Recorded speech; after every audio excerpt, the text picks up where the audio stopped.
There was once a town where every clock ticked in perfect harmony. No matter where you stood, in a bakery, a bookstore, or a school hallway, you could always hear the faint rhythmic ticking, like the heartbeat of the town itself. The reason? A little shop on the corner of Willow and Pine. Its sign read, "Ellis and Daughter, Clockmakers since 1897. Inside the shop, time lived on every wall. Grandfather clocks stood like silent guards.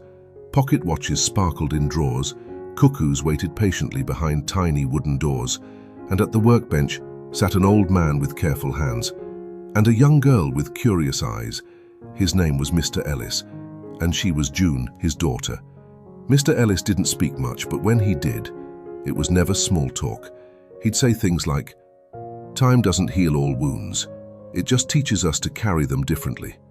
Or, "The most precious moments are the ones we almost didn't notice." June didn't understand it all, but she listened and watched and learned. Every night she helped wind the clocks, and every night she'd whisper to her favorite one, a dusty old cuckoo clock with faded gold trim, "Good night, time, please go slow." Years passed. June grew. The clock stayed the same, but life didn't. Her mother got sick. Her father got quieter. And eventually, one spring morning, the ticking stopped. The day Mr. Ellis died, the whole town seemed to fall out of rhythm. The clocks in the shop kept running, but everything else felt still, frozen. June, now just 17, locked the shop and left. She said she'd only be gone a little while, but years passed, and the shop gathered dust, and no one dared touch the clocks, afraid they'd never tick again. But time, as Mr. Ellis once said, has a strange way of circling back. One snowy evening, 10 years later, a woman stood at the edge of Willow and Pine, coat buttoned to the neck, hat pulled low, a small brass key in her hand. It was June. She hadn't planned to come back, but something inside her had pulled her here.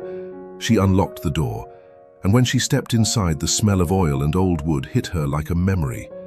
Everything was still where she left it, even the cuckoo clock.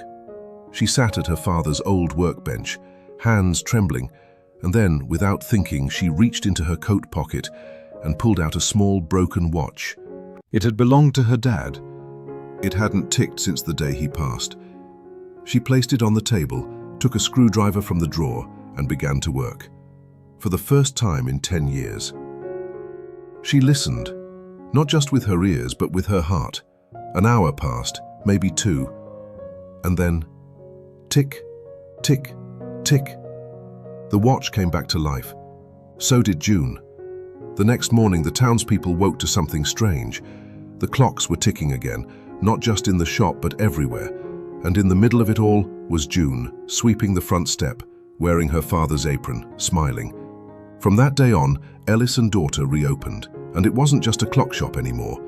It became a place people visited when they lost their rhythm, when they needed to slow down or speed up, or fix something inside themselves they couldn't name.